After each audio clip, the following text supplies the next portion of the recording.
This is Anne Marie Dawson with the Network of Enlightened Women, and I have Carrie Lukas here to interview her about a book, The Politically Incorrect Guide to Women, Sex, and Feminism. Thank you, Carrie, so much for making time to talk with us today. We really appreciate it.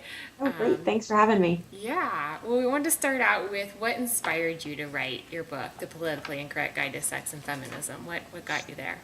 Yeah, it's interesting. First, I want to say just how impressed I am with everybody out there who is involved with your group, because I think one of the reasons why I ended up writing this book was because when I look back to my college days and my early 20s, I realized there was so much that I didn't know about the issues that would affect and really kind of drive my life. And so that's why I wanted to write this book, to answer some of the questions that what I should have been thinking about but wasn't in my college years and in my early 20s. And I think I really started realizing that there was so much misinformation out there that women were getting, whether it's from the mainstream media or feminist organizations, or certainly their women's studies programs on college campuses. That's so I was hoping to write this book to help fill some holes in for the other side and what I thought women needed to know. Yeah, it definitely does that. There's so much content in your book. That's kind of my second question is, how did you decide what to include, what to exclude? Because you make such a broad base, a really good starting point anyway for conservative women, and you cover so many topics. So what did you decide? What was your criteria? The way I really approached it was I thought about some of the issues that I confront in my life, and that really are the major things that women have to think about. That's why I looked a lot at relationships, and then a lot about family issues and how to balance work and family, and particularly children, and the decision about when and whether to have children, and then how to care for them, and then politics, because I think that's really a big issue in all of our lives, and the role that government's going to play. So that's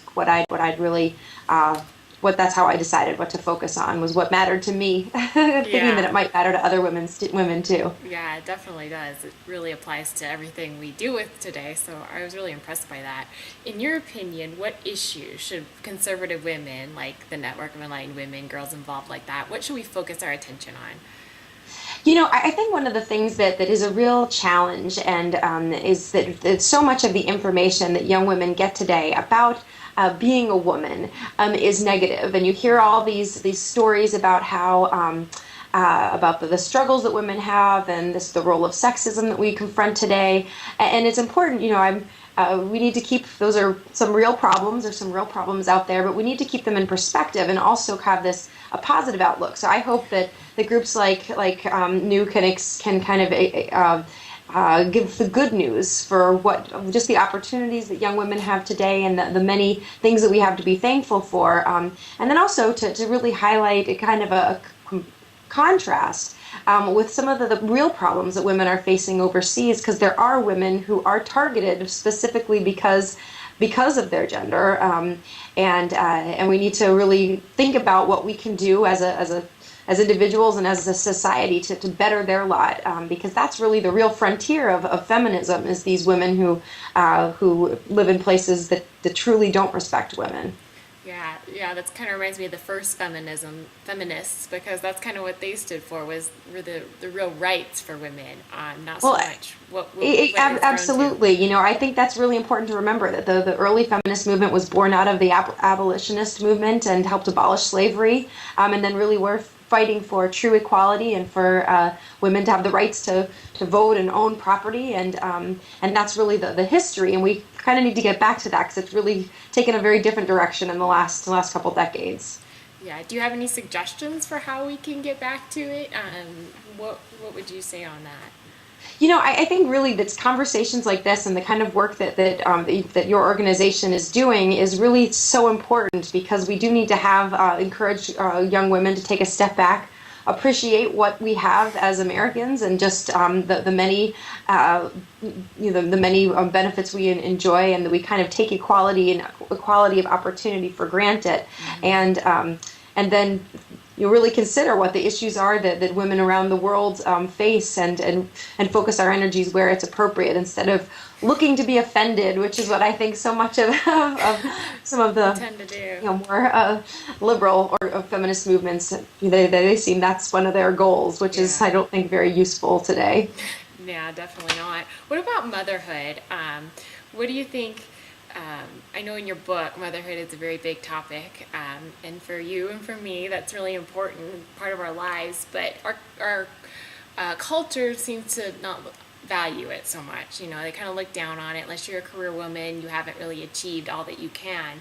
How can we change the way our culture views motherhood and really restore it to what it should be? Yeah, I think that's really just another important conversation to have because right now we do have so often, and in particular, I think in college, there is this focus which is really on encouraging women to think about their careers, and that's absolutely important. And I think everybody should think about what they want to do and what excites them intellectually, but women should also be encouraged to think about what they want their family life to look like down the road. And I think that's a really healthy question for a young college woman to be thinking about and to have as a goal. Because if she plans ahead and thinks about what it is that she's going to want her life to look like, she might have a better chance of really finding a career she finds fulfilling or intellectual interest she finds fulfilling, but then also having the family she wants. And we do need to, I think, it's funny because I think that the feminist movement, groups like the National Organization for Women, have a real disconnect because in some ways they criticize men for being focused on money and power, and they have this appreciation for women for having these other, celebrate this idea that women value other pursuits. But then they're awfully uncomfortable with the idea of women actually saying, hey, you know what, I don't want to be the CEO of this company. I'd rather work part-time so I can be with my kids, or I want to opt out of the workforce entirely.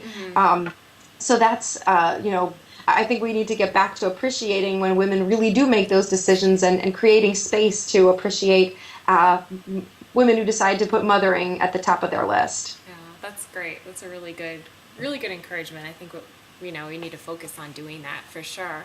And as a book club, when I led the book club this semester, the fertility chapter was kind of a big one for us. And kind of a wake-up call for a lot of girls who wrote in and were like, wow, I had no idea that fertility, we have to be aware of it and really think about it when we want to plan our life, because our culture definitely doesn't give us the information that your book shed the light on about that. Why hasn't anyone else really told us about this? I think that's one of the most interesting. It's amazing the extent to which fertility is such a taboo topic, because I think that you think about the women's magazines and they're so liberated and talk so much about sex and have all this advice for women, but when something that really actually matters and has to do fundamentally with our biology and our bodies, that it seems like people are awfully reluctant to talk about the real fertility challenges that women face. And I also think that oftentimes we get a skewed perception from the media, because you'll hear about women who have babies in their late 40s, and certainly that can happen, and that's a wonderful thing. But oftentimes, very frequently, when you hear about a celebrity having a baby late in life, it's because they've spent tens of thousands of dollars on fertility treatments, and they don't really tell you that part. Right. And for those of us without those options, you need to recognize that after age 35, about 1/3 of women will face some fertility issues, and it just becomes harder to have a healthy pregnancy as you get older. And I really hadn't thought about this until I was getting married at 29, and all of a sudden starting to think about when I wanted to start my family, and started really realizing, gosh, this is an issue that affects me, and I need to be thinking about this and know the facts, so that if children are important to you, it's something that you should think of. And I think that one of the problems with it is many people, you don't want to talk about this that much, because that there are a lot of women who are all too well aware of the limited time they have to give birth, and then they're not married, or they don't have the life situation that would allow them to have children. That's hard, and we know that there's a lot of heartbreak involved. But I still think we need to treat women like grown-ups and make sure that they do have all the facts, so that they're making informed decisions to the best of their ability. That's great. Well, it was a real eye-opener. I really enjoyed reading that chapter. We have a question about ASU, and they started the Gentleman's Showcase a few years ago, and now NEW, as a national organization, has been doing that. Excuse me. And it's